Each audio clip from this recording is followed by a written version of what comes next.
værsgo til Flemming.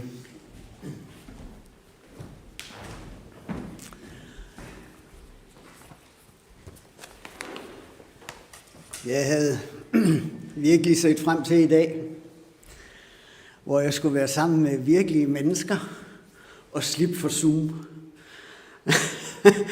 Sådan bliver man jo så overrasket. Og jer, der kender mig, I ved jo godt, jeg gerne vil have jer få stykker, der er her i salen, til ligesom at medvirke. Og det må dem, der så lytter med, tilgive mig for. Jeg håber, at I kan på en eller anden måde fornemme de svar, der bliver givet rundt omkring. For jeg har faktisk tænkt mig, at vi skal... Jeg har kaldt min prædiken visdom. Ikke for, at vi skal gå ind og diskutere visdom rigtig meget, slet ikke.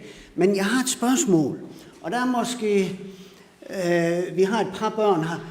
Er der nogen af jer, der ved, hvem den klogeste mand, der nogensinde har levet, hvad han hed?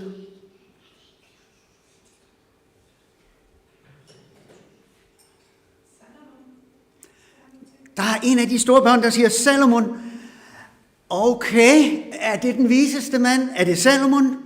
Er det David? Er det Daniel? Noah? Adam?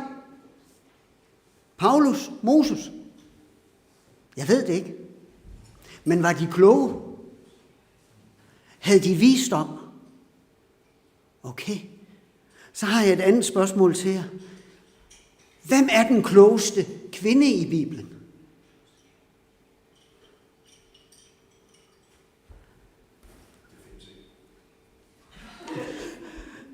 René ved det ikke. Er det Eva? Er det Miriam? Deborah? Maria? Ruth? Priscilla? Hende hører vi ikke så meget om. Altså fra Bibelen af. Hvad med Abigail? Hvem er den klogeste? Maria valgte den gode del, så hun har da haft en vis klogskab, har hun ikke det? Okay. I dag der skal vi se på en beretning, som er i 1. Samuels bog. 1. Samuel kapitel 25, og jeg kan lige så godt sige jer med det samme, det er der, vi kommer til at være hele tiden. Jeg tror ikke, jeg har ret mange svinggærner, fordi der skal vi se på to, i hvert fald af to meget kloge personer, nemlig David og Abigail. Og lad os prøve at slå op til det. Og nu har jeg jo med tiden lært, at man ofte i den her kirke bruger den gamle oversættelse. Så nu har jeg jo taget den gamle oversættelse med for en gangs skyld. Men jeg tror ikke, der er de store problemer i det, når vi går den her historie igennem. Og vi vil faktisk gå den lidt igennem, sådan som vi også nogle gange I har oplevet på Zoom-møder, hvor at vi tager teksten, og så går vi fremad, og så har I garanteret nogle kommentarer til det, og så kan I nede i højre hjørnetryk, så kan I sige til. Men lad os begynde, og vi begynder i kapitel 25, vers 2. Og der står, i Manon boede en mand, som havde sin bedrift i Karmel. Denne mand var hovedrig. Han havde 3.000 får og 1.000 geder, og han var netop i Karmel til fåreklipning. Er der nogen af jer, der ved, hvor Manos ørken ligger, sådan på et Israels kort? Det ligger faktisk, sådan godt sydpå. Nede, sådan måske lidt på højde med det døde hav, lidt længere sydpå. Der er en ørken dernede. Ved I, hvor Karmels bjerg ligger?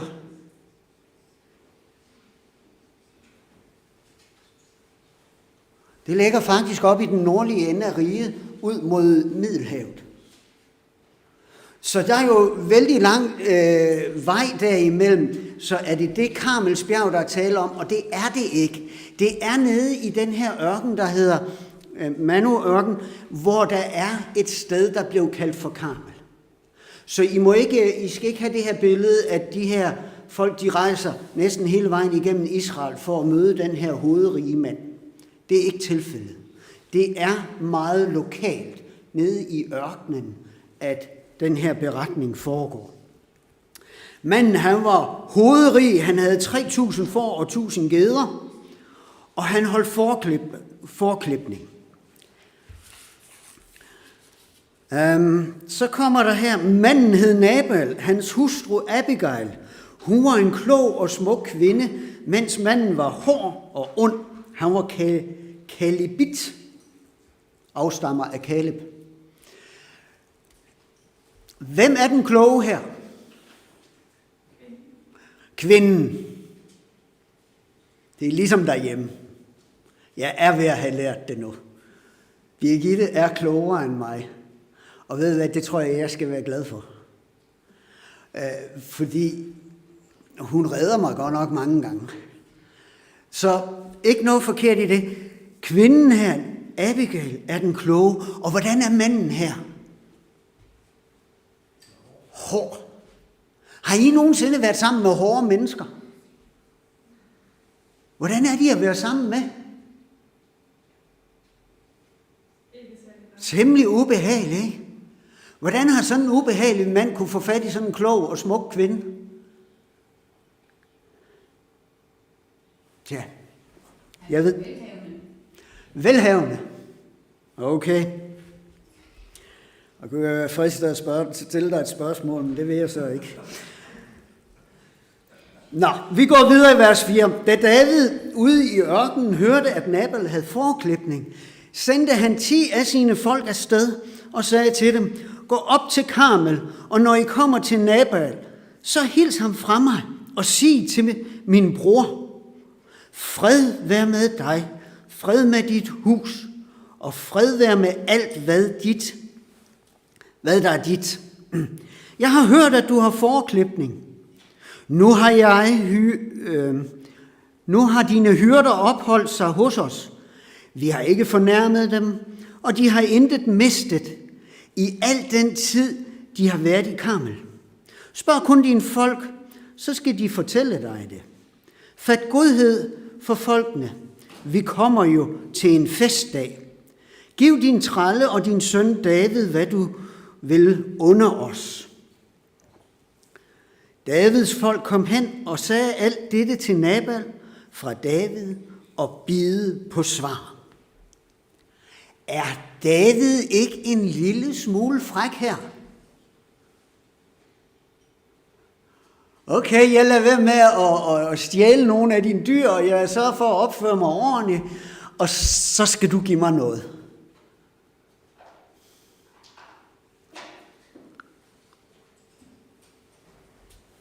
Ja. Det var jo stik imod kulturen dengang, at den ikke allerede var blevet indbudt. Ja. Det var ufattelig imødekommende i den del af verden. Ja. Det var i fuld overensstemmelse med deres kultur, det David gjorde.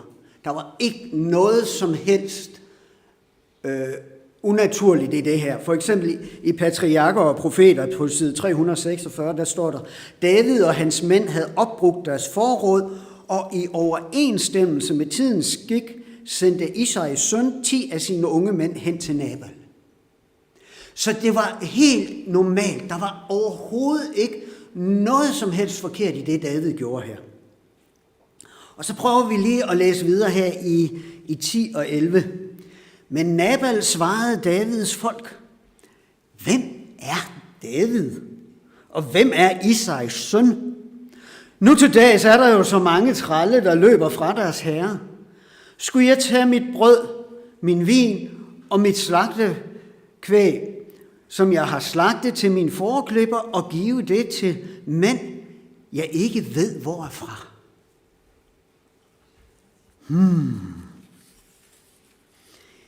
Ved Nabal, hvem David er? Ja, Hvad siger I? Hvordan kan han vide det? Hvordan kan vi se ud fra teksten, at han ved, hvem han er? Han ved, hvem Davids far er. Det er fuldstændig rigtigt. Nej, nemlig. Det var også et af pointene. Et andet point, der også er der, det i det svar, Nabal giver, der er jo så mange nu til dags, der flygter fra deres herre. Hvis han af David var på flugt fra Saul. Absolut. Der var overhovedet ingen undskyldning. Han vidste udmærket, hvem David var. Han vidste udmærket, at der var en masse mænd. Men hvorfor i alverden skulle han bekymre sig om den? Er det her klogskab?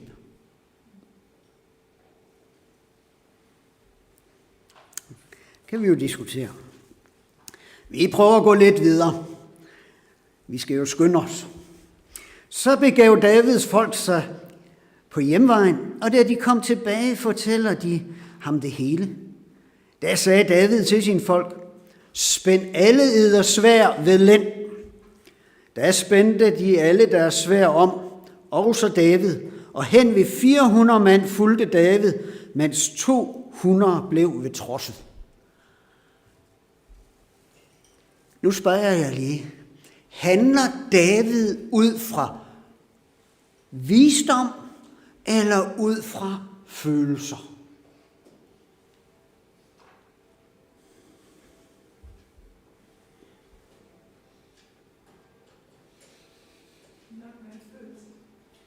Undskyld, hvad siger du? Nok lidt mere følelser. Han var sulten. Det var lidt skægt, fordi jeg tror, det var i går, Birgitte, vi snakkede lidt om, hvor Birgitte, hun siger til mig, hvordan tror du, vi vil reagere, hvis vi sådan bliver rigtig sulten? Altså, hvor vi virkelig ikke har noget at spise.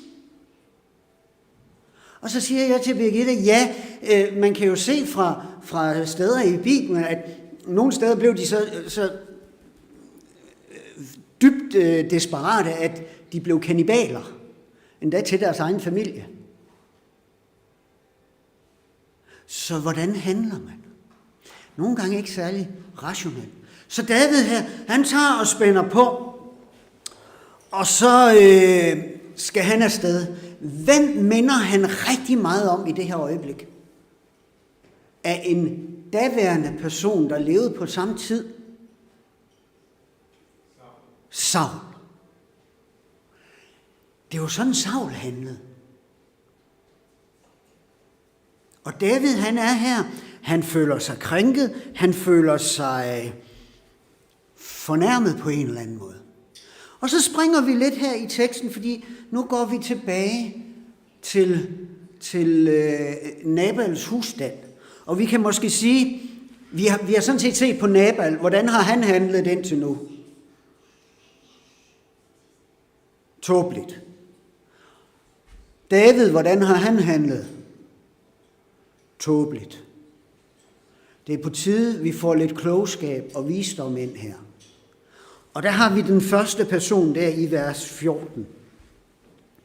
Men en af folkene fortalte Nabals hustru Abigail det og sagde, David sendte bud fra ørkenen for at hilse på vor herre, men han overfusede dem. Skønt de mænd har været meget gode mod os og ikke fornærmet os, og vi har intet mistet i al den tid, vi færdes sammen med dem. Da vi var ude på marken, de var en mur om os, både nat og dag, i al den tid, vi vogtede småkvæg i nærheden af dem. Se nu til, hvad du vil gøre, til ulykken hænger over hovedet på vor herre og hele hans hus. Han selv er jo en usling, man ikke kan tale med. Er den her tjener klog? Hvorfor tror I, han har så travlt med at komme hen til Abigail? Ulykken truer også ham. Undskyld? Ulykken truer også ham. Ulykken truer også ham, men ved han noget om, at der er en ulykke på vej? Han kan godt lægge 2 og 2 sammen. Han kan godt lægge 2 og 2 sammen, okay. Så han skynder sig hen til Abigail. Hvorfor tror I, han vælger Abigail? Nabal var jo blevet bedt om at spørge sine folk, hvordan de havde haft det. Ja. Men det havde han bare ikke gjort. Så nu må de jo sig selv fortælle det til hinanden. Ja. Måske vi løse. Kunne det tænkes, at de her folk, de har erfaring med, at Abigail, hun har altså hjernen, og det har Nabal ikke? Jeg tror, det er sådan noget i den retning, at nu går de hen, og så siger de til hende, prøv nu lige at se nu, de her mennesker, de har været så gode ved os. De har i den grad passet på os og beskyttet os. Og hvad er det nu, den her tjener kommer? Så tjeneren er sikker på, at der er en ulykke på vej. Da jeg sad og lavede det her bibelstudie, eller prædiken, eller hvad I vil kalde det, så kom jeg til at tænke på, at Gud tit sætter et hegn rundt om os. Han beskytter og bevarer os på så mange måder. Og når han gør det, så er det nogle gange, at der går lidt Nabal i os. Og nogle gange så værdsætter vi ikke den her beskyttelse. Nogle gange så har vi så nemt ved at tro, at det er os selv, der har været årsagen til det. Men jeg tror, det er så vigtigt for os at huske på, hvor god Gud er ved os. Hvor mange velsignelser han har givet os. Ikke glem det. Vi går tilbage til teksten. I vers 18 og 19. Så gik Abigail straks hen og tog 200 brød, 2 dunke vin, 5 tillavede får, 5 ristede korn, 100 rosinkager, 200 finkager, lagde det på æsler og sagde til sin karl, gå i forvejen, jeg kommer bagefter. Men sin mand Nabal sagde hun intet derom. Så vi har her Abigail, som får den her beretning af tjeneren. Hun hører alt det her, og hun går hen, og så sætter hun sig ned i stolen, og så tænker hun, hvad vil være klogt at gøre nu? Eller er det det, hun gør? Prøv at lægge mærke til, der er et lille ord, som kommer igen, eller går ind der er det straks. Straks, lige med det samme. Er hun også klar over, at der er en ulykke på vej? Hun ved godt, David er dernede med i hvert fald 600 kriger. Okay. Så hun går straks i gang. Hvad med dit liv? Hvis du har syndet, får du så også straks sonet din synd hos Gud? Eller sætter du dig ned og siger, jeg må hellere vente lige til han har kølet lidt af. Jeg må hellere sådan lige... Eller det er måske heller ikke så nøje regnende.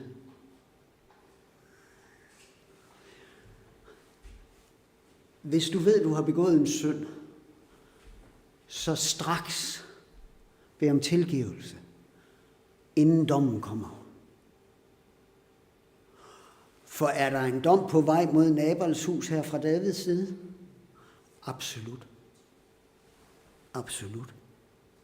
Vers 20. Som hun nu på sit æsel red ned af vejen i skjul af bjerget, kom David og hans mænd ned imod hende, så hun mødte dem. Og så kommer der lige sådan ligesom en indskudt sætning her. Men David havde sagt, det er slet ingen nytte til, at jeg i ørkenen har værnet om alt, hvad den mand ejede. Så intet deraf gik tabt. Han har gengældt mig godt med ondt. Gud ramme David både med det ene og det andet, om jeg levner nogen mandlig væsen af alt, hvad hans er, til morgens frembrud. Okay, Abigail går David i møde i skjul af bjerget. Hvorfor i skjul af bjerget? Hvem skal hun skjule sig for? Sin mand. Hvis han fik at vide på det her tidspunkt, at hun havde taget et kæmpe forråd for at gå ned til David, hvad ville der så være sket? Måske ordentligt bra. Hun havde garanteret fået nogen på hovedet og så sendt hjem. Hård og ond. Ingen medfølelse.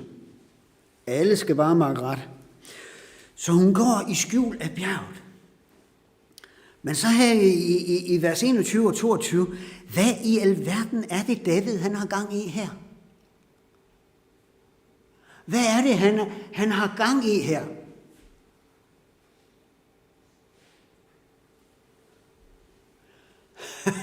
Der er en, der laver sådan en tegn her. Det er hævn. Er det en retfærdig vrede?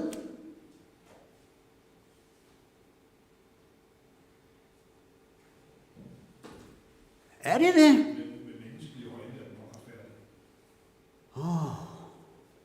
Kender I det godt? Kender I godt, at vi står i den her situation, og nogen har gjort os noget ondt, og vi bliver harm, og vi bliver rasende, og vi bliver sure. Og nu skal det hævnes. Jeg tror, vi alle sammen har været der. Men er det rigtigt? Lad os se på hvad de kloge, hvordan de takler det her. Fordi David, han har virkelig givet følelserne frit løb. Og jeg kan lige forestille mig, hvordan han, jeg ved ikke om det var hans heste, eller kameler, eller hvad det, æsler, eller hvad han red på, eller vandrede. Jeg kan forestille mig, hvordan han opildner sine folk. Nu var det ikke længe inden vi har 3.000 får, 1.000, jeg ved ikke hvad, og vi har en masse ejendom. Fordi der skal ikke blive noget tilbage til ham nu. Vers 22, der gør David virkelig noget, som da jeg læste det her flere gange, så slog det mig lige pludselig. Hvad er det, han gør i vers 22? Han nedkalder faktisk en forbandelse over sig selv. For han siger, at Gud ramme David med både det ene og det andet.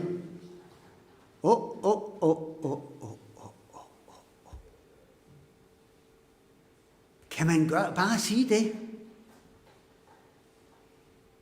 Det her, det er fantastisk. Hvis ikke der bliver levnet noget mandfolk tilbage, eller at han ikke vil levne noget mandfolk tilbage. Hvis der bliver det, så må Gud ramme ham med det ene og det andet. Jeg ser en person her. Jeg ser David fuldstændig ude på et sidespor her. Og det bliver lidt interessant at se, hvordan han kommer ind fra det, men det kommer senere i teksten. Vi går tilbage til mødet her med Abigail. Det er vers 23. Da Abigail fik øje på David, sprang hun straks af æslet og kastede sig ned for David på sit ansigt, bøjede sig til jorden, faldt ned for hans fødder og sagde, skylden er min herre. Lad din trælkvinde tale til dig, og hør din trælkvindes ord. Min herre må ikke regne med den usling til Nabal. Han svarer til sit navn. Nabal hedder han. Og fuld af dårskab er han. Men jeg, din trælkvinde, så ikke min herres folk, som du sendte hid. Wow. Er det her Abigails skyld? Hvorfor tager hun så skylden?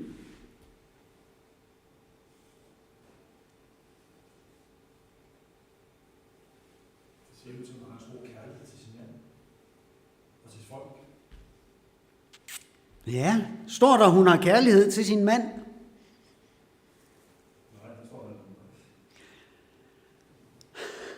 Men der må være et eller andet, eller er hun bange for at miste sin ejendom? Eller er hun bange for alle? Lad mig lige prøve at læse et citat fra Patriarker og Profeter, og det er på side 347. Abigail kaldte ham herre. Hun talte venligt til ham, for at få hans vrede til at lægge sig, og bad ham indtrængende om at redde hendes mand. Besjælet af visdom og kærlighed fra Gud, skildrede Abigail stille og beskeden sin store kærlighed til sin husstand. Husstand, det er alle, der er der. Hun lod David forstå, at hendes mand ikke havde optrådt uvenligt over for ham for at krænke ham personligt, men at han optræder som et udslag af hans egenkærlighed. Abigail gør alt, hvad hun kan for at stille den her vrede mand til David. Og læg mærke til, at hun kalder ham herre, ligesom man tiltaler en konge. Vidste hun godt, hvem David var? Og det ser ud til, at hun tiltaler ham som en konge. Ved hun også godt, at Samuel havde udvalgt og salvet ham? Alle kendte til David. Alle kendte til ham. Så hun gør alt for, at David skal køle ned og for at beskytte sin husstand. Og så kommer vers 26. Og det er et af de mest fantastiske vers her i den her beretning, synes jeg. Men nu, det er Abigail, der taler, og hun er lige kommet med alt det her, og så siger hun, men nu. Hvad gør det her men? Hvad gør det her lige? Altså, René, han er en rigtig, rigtig flink fyr og mand, og han er bare så god, men det bringer en lidt andet ind, gør det ikke det? Var det en kommentar? Nej. Hun siger, men nu, min herre, så sandt Herren lever, og så sandt du lever, du, hvem Herren har holdt for at pådrage dig blodskyld og tage dig selv til rette, måtte det gå dine fjender og dem, som pynser på ondt mod min herre, som Nabal. Wow. Har den her kvinde mod? Hun står foran David, der er 399 meget sultne mænd bagved. Og David er sulten, og de er oppe at koge. Og så alligevel, hvad gør hun her? Hvad gør hun her?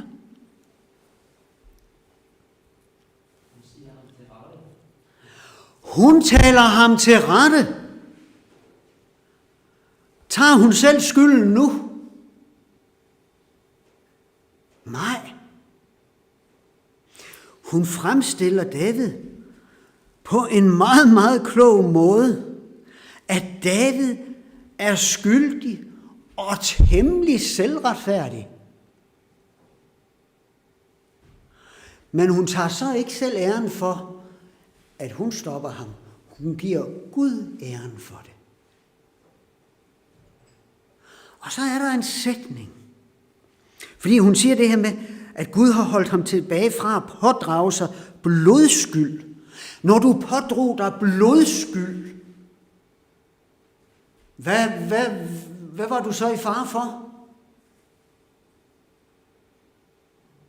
Så var du i fare for at blive dræbt af familien til den person, du havde dræbt. Så hun siger meget klart, det du har gang i, David, det er ikke rigtigt. Det er ikke rigtigt. Og så kom der en sætning, som undrede mig lidt. Må det gå dine fjender som med Nabal? Hvordan gik det med Nabal? Det gik da rigtig godt med ham. Gjorde det ikke? Var han ikke hovedrig? Havde han ikke en masse gods?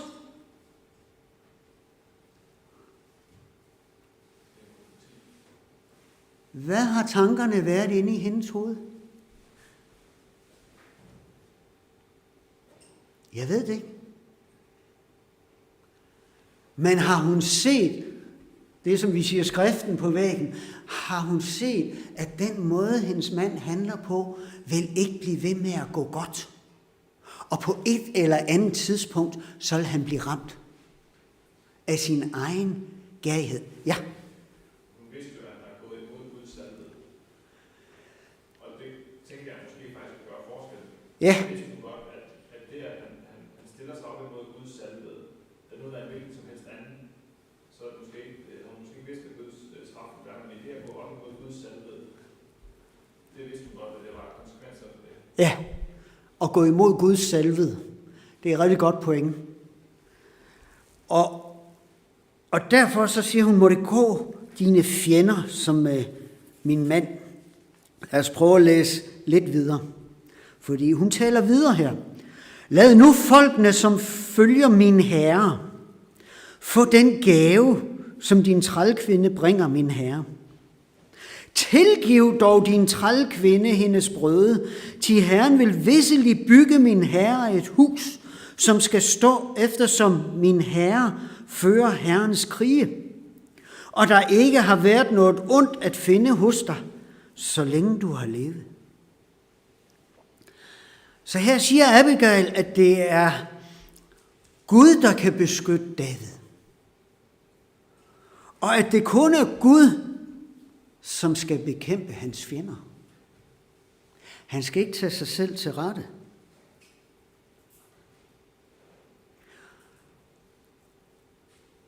Betyder det, at vi ikke skal prøve at undgå konflikter?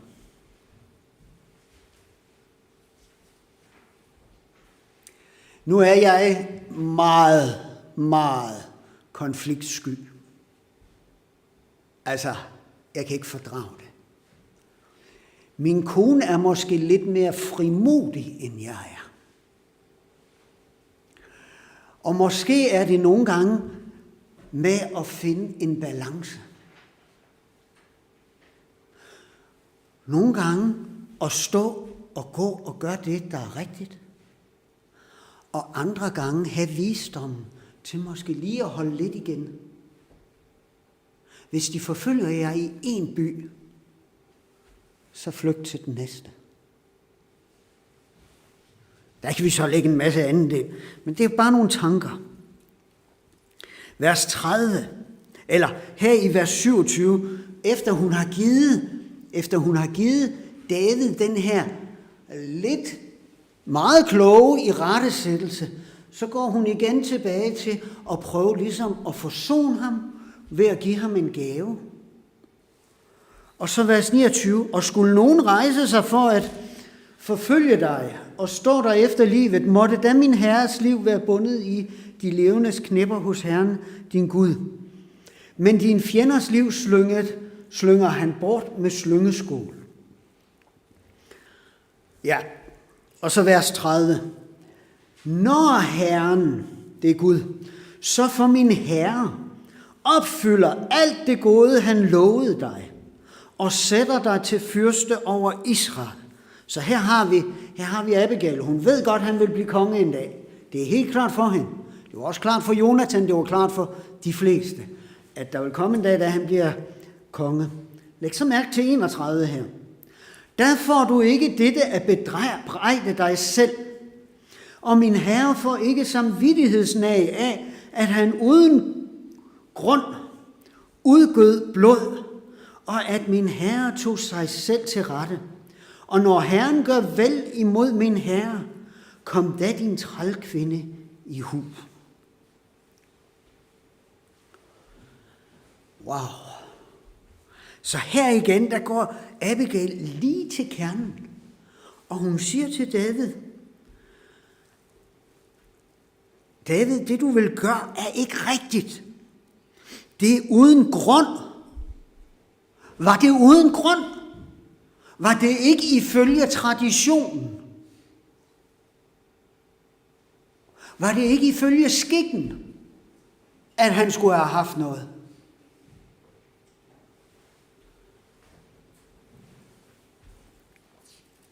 Det er jo uden grund, men nu kan du så vælge at gøre det rigtigt, så du ikke bliver plaget i din samvittighed, når du bliver konge. Wow. Når du bliver konge, så glem ikke. Så glem ikke din trælkvinde. Nu har hun talt ham til rette, og så siger hun her til ham, når du bliver konge, så glem ikke din trælkvinde. Hvad har Abigail lige i gang i her?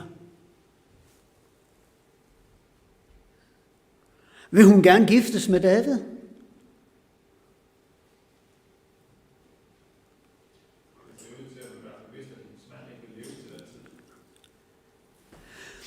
Er det det, hun planlægger? Allerede inden han er faldet om? Hun prøver på at sikre sin fremtid, siger vi. Og jeg tænkte over det her, og jeg tænkte over det her, og jeg tænkte over det her, og lige pludselig, så slår det mig. Det er slet ikke hende, det drejer sig om. Hun siger til ham, David, når du bliver konge, så husk lige på den her erfaring, og det jeg har sagt til dig. Prøv lige at bevare klogskab. Lad være med at fare op. For hvordan skal du ellers blive en dygtig leder? Så jeg tror, der er meget dybere i det her, at hun siger til ham, ved du hvad, tænk på den her ting. Nu har du fået en erfaring her. Hvad vil du så gøre? Det er min egen konklusion, jeg giver her. I kan tage den eller lade være. Har du lært af dine erfaringer? Jeg synes, det er utroligt, at jo ældre jeg bliver, jo mere finder jeg ud af, hvor lidt jeg ved.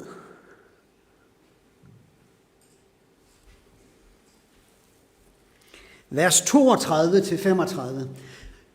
Da sagde David til Abigail, priset være Herren Israels Gud, som i dag sendte mig dig i møde. Priset være din klogskab, og priset være du selv, som i dag holdt mig fra at pådrage mig blodskyld og tage mig selv til rette. Men så sandt Herren Israels Gud lever, som holdt mig fra at gøre dig men. Hvis du ikke var ilet mig i møde, var ikke et mandligt væsen levnet Nabal i morgen. Wow. David bliver talt til fornuft. Han bliver talt til fornuft, og han priser Gud. Og hvad erkender David her i de her vers? Det er Gud, der har sendt Abigail, ja. Men han erkender noget om sig selv.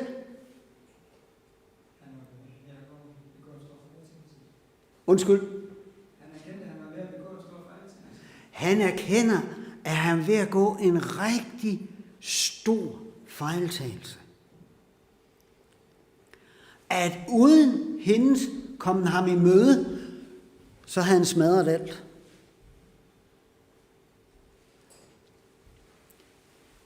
Og hvis vi så her går op til dit hus i fred, jeg har lånt dig ører og opfyldt dit ønske. Hvad garanterer David her? Han garanterer Abigail, Nabal og alt, hvad de ejer, deres sikkerhed. Han siger, jeg vil ikke røre det. Jeg vil ikke røre det. Men hvad er der lige sket med den her forbandelse, som David han nedkaldt over sig selv? Havde han ikke lige sagt, Gud ramme mig med det ene og det andet, hvis ikke jeg? Nu har han ikke gjort det. Vil der så komme en forbandelse over ham?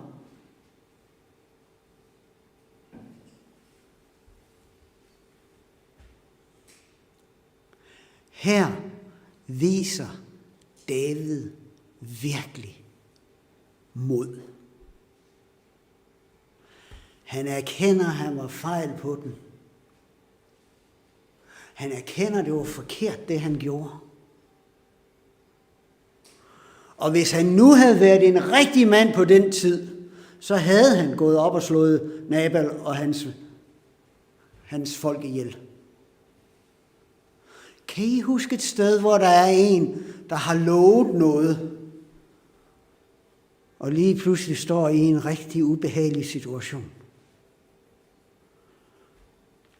Hvem tænker I på? Datteren, der I vendte hjem, Jefta, den her tåbelige rytter. Det første, der kommer i møde, jeg vil ofre det. Det er en af dem. En anden. Hvad med Herodes? Salome, du skal få lige, hvad du vil. Og da hun så beder om Johannes Døberens hoved, så vil det være for stor en nedværdigelse af Herodes og trække det der løfte tilbage. Venner, det kræver sin mand at erkende, at man er fejl på den. Og vi må hellere også sige, at det kræver sin kvinde. Det kræver noget at erkende, når vi tager fejl. Det er ikke særlig sjovt at skal erkende det. Men nogle gange er det langt det bedste.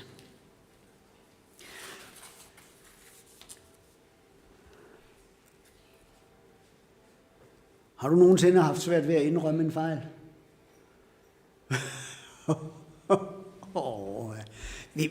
Vi prøver sådan, kan vi ikke finde sådan en mellemvej?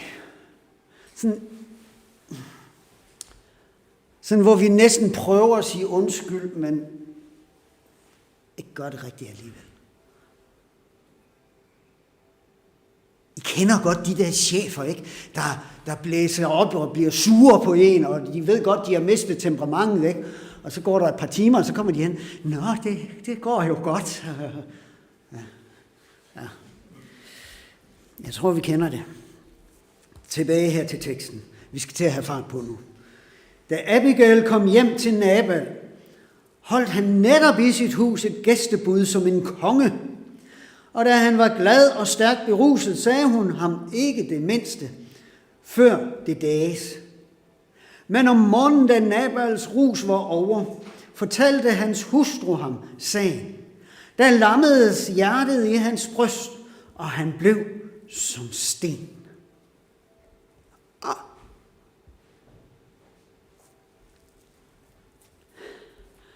Abigail, hun er klog nok til ikke at gå hen til ham, når han er for beruset.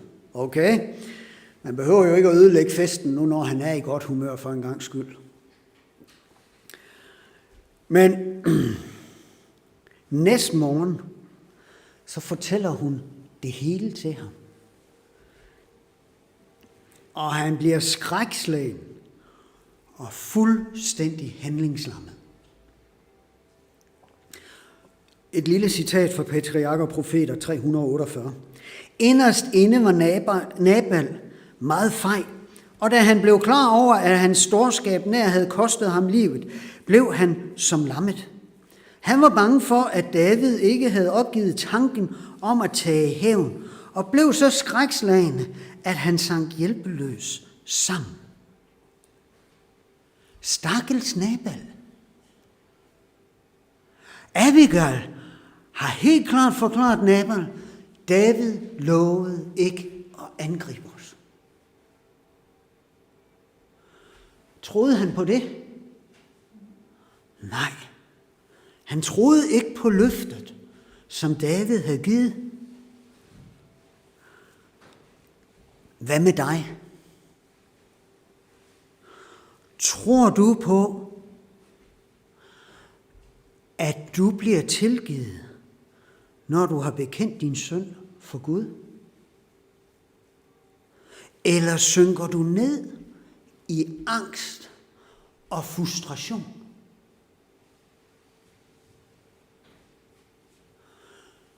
Når Gud har lovet noget, så kan vi være fuldt overbevist om, at han også holder det.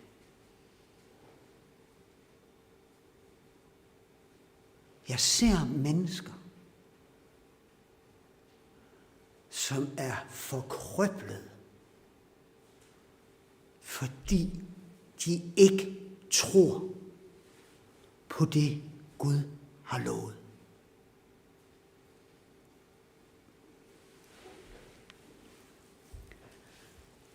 Nu skal vi til at have rigtig meget fart på. Vi tager 39-44. Da David fik at vide, at Nabal var død, sagde han, lovet være Herren, som har hævnet den krænkelse, Nabal tilføjede mig, og holdt sin tjener fra at gøre ondt. Herren har ladet Nabals ondskab falde tilbage på hans eget hoved. Derpå sendte David bud og bejlede til Abigail. Og da Davids trælle kom til Abigail i Karmel, talte de således til hende, David har sendt os til dig, for at bejle til dig. Der rejste hun sig, bøjede sig med ansigt mod jorden og sagde, din tjenerinde er rede til at blive min herres trælkvinde, og tvætte hans trælles fødder. Så stod Abigail hastigt op og satte sig på sit æsel, og hendes 5 piger ledsagede hende, og hun fulgte med Davids sendebud og blev hans hustru. Og så kommer der noget lidt trist. Desuden havde David ægtet Ahinoam fra Jilsis. Således blev begge to hans hustruer. Men Saul gav sin datter Michal, Davids hustru, til Palti-Lashes søn fra Galium. David takker Gud for hævnen over Nabal, og så er han ellers ret hurtigt til at fri til Abigail. Var det efter Guds vilje, det her? Nej. Det var ikke efter Guds vilje, at David skulle have flere koner. David og Abigail var så kloge, men alligevel så var de så influeret af tidens trend, at det med flere koner ikke var gået op for dem, at det var dårligt. Og hvor gav det David mange problemer i fremtiden? Ligesom det havde givet alle de andre, der havde flere koner i fremtiden, i deres tid problemer. Abraham, Jakob, hvem end det var. Er der områder, hvor tidens trend bedrager dig?